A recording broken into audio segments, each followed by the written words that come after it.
Crystal Palace chairman Steve Parish did not hold back after UEFA ruled the club ineligible for next season's Europa League, calling it the biggest injustice in the history of football. The decision stems from multi-club ownership rules, with American investor John Textor holding stakes in both Palace and French side Lyon. Both clubs had qualified for the Europa League, but UEFA regulations do not permit two clubs under the same ownership umbrella to participate in the same competition. As a result, Palace have been demoted to the Conference League, while Lyon retain their Europa League spot due to a higher domestic finish. "We're devastated," Parish told Sky Sports. "It's a terrible injustice. We've been locked out on the most ridiculous technicality. Supporters of all clubs should be devastated for us." UEFA's decision is rooted in its rules aimed at avoiding conflicts of interest in its competitions.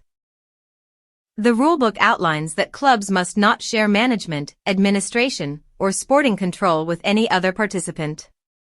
Palace contends they are not part of a multi-club network and that Textor holds no decisive influence at Selhurst Park. However, their argument was dismissed, with UEFA citing failure to meet the required deadline to demonstrate sufficient separation between clubs. Palace are now preparing to appeal the ruling to the Court of Arbitration for Sport. "Everyone knows we're not part of a multi-club setup," said Parish. "We don't share staff. We've shown John had no influence over our club. This is a ludicrous decision. We will ask the appeal court to listen to our argument." Nottingham Forest, who finished 7th in the Premier League last season, are expected to take Palace's place in the Europa League, pending UEFA's final confirmation. Palace had qualified by defying the odds and beating Manchester City to win the FA Cup, their first major trophy in decades. What should have been a historic moment for the club and its supporters has now become a legal and political battle off the pitch.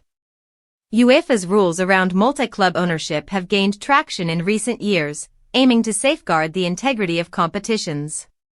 But for Palace, the outcome feels like an overreach that has punished a club without any meaningful link to decisions made in Lyon. As the appeal process unfolds, Palace will hope for a reversal that restores what they believe was unfairly taken away.